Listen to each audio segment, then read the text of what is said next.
मध्य प्रदेश में कांग्रेस ने मोहन यादव सरकार पर बड़ा हमला बोला है। कांग्रेस का आरोप है कि SC/ST के लिए आवंटित बजट का इस्तेमाल गौ संवर्धन बोर्ड के लिए किया जा रहा है। मध्य प्रदेश सरकार ने इस बार 3,64,000 करोड़ का बजट पेश किया है। बजट में महिला, शिक्षा, स्वास्थ्य और किसानों पर मुख्य फोकस किया गया है। लेकिन बजट में ST/SC विभाग के पैसों को लेकर कांग्रेस ने बीजेपी सरकार पर गंभीर आरोप लगाया है। कांग्रेस का आरोप है कि पशुपालन विभाग की तरफ से 252 करोड़ रुपए गौ संवर्धन बोर्ड के लिए आवंटित किए गए थे। इसमें से 95 करोड़ रुपए अनुसूचित जाति और जनजाति को आवंटित होना था, मगर वो गौ संवर्धन बोर्ड को दिया गया। इसके अलावा संस्कृति विभाग के 5 स्मारकों और मंदिरों के निर्माण के लिए भी ST/SC फंड से 58 करोड़ रुपए दिए गए। देखिए, भारतीय जनता पार्टी के दृष्टिकोण में अनुसूचित जाति और जनजाति के लोगों को कम प्राथमिकता है। हमारे नेता राहुल गांधी जी ने संविधान की पुस्तक उठाई है, तब से बीजेपी को ये लगने लगा है कि ये वर्ग हमसे कट गया है। हालांकि बीजेपी कांग्रेस के आरोपों को बेबुनियाद बता रही है। समझने की ही समझ नहीं है, केवल कुछ लोग फीड कर दें और आप बयान देने लगो। और कर्नाटक की विधानसभा में बीजेपी विधायकों ने विरोध जताने के लिए नया तरीका अपनाया है। विपक्ष सदन में जमीन आवंटन से जुड़े मुद्दे पर बहस चाहता था, लेकिन जब सरकार इसके लिए तैयार नहीं हुई तो क्या हुआ, देखिए इस रिपोर्ट में। कर्नाटक में जमीन फर्जीवाड़े की सदन में चर्चा करने की इजाजत नहीं मिलने पर बीजेपी विधायकों ने विरोध का अलग तरीका अपनाया है। बीजेपी विधायकों ने सदन के अंदर ही रात गुजारने का फैसला लिया और बोरिया बिस्तर लेकर विधानसभा पहुंच गए। विधायक और पार्षद रात होते ही विधानसभा पहुंच गए और जिसे जहां जगह मिली वो वहां सो गया।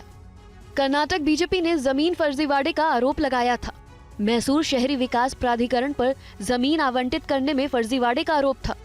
सरकार ने सदन में चर्चा की इजाजत नहीं दी तो बीजेपी ने सदन में ही दिन रात धरने का ऐलान कर दिया। भूखंड पाने वालों में CM सिद्धारमैया की पत्नी पार्वती भी शामिल है।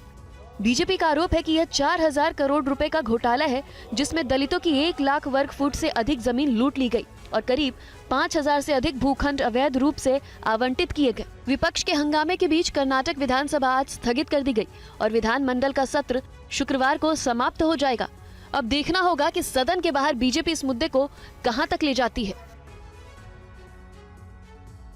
पश्चिम बंगाल बीजेपी के अध्यक्ष और केंद्रीय मंत्री सुकांत मजूमदार के एक प्रस्ताव पर हंगामा छिड़ गया। सुकांत मजूमदार ने क्या कहा, आपको सुनाते हैं।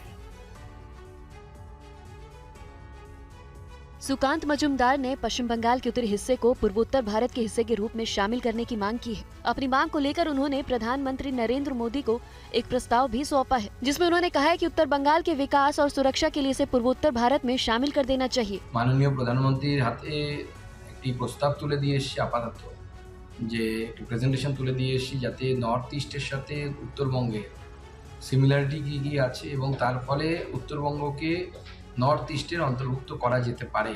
सुकांत मजूमदार का कहना है कि पूर्वोत्तर में शामिल करने से उत्तर बंगाल का तेजी से विकास होगा। যদি নর্থ ইস্টের সাথে উত্তরবঙ্গ যুক্ত হয়, উত্তরবঙ্গ পশ্চিমবঙ্গের অংশ হিসেবে নর্থ ইস্টের সাথে যদি যায়, তাহলে পরে স্বাভাবিকভাবেই উত্তরবঙ্গে কেন্দ্রীয় যে প্রকল্পগুলো আছে সেই প্রকল্পের টাকা অনেক বেশি পরিমাণে পাওয়া যাবে এবং তার সাথে সাথে এই এলাকা অনুন্নত এবং এলাকার উন্নয়ন হবে এবং আমার মনে হয় রাজ্য সরকারেরও এতে বাধা থাকবে না। पश्चिम बंगाल के बंटवारे के प्रस्ताव पर TMC आग बबूला हो गई है।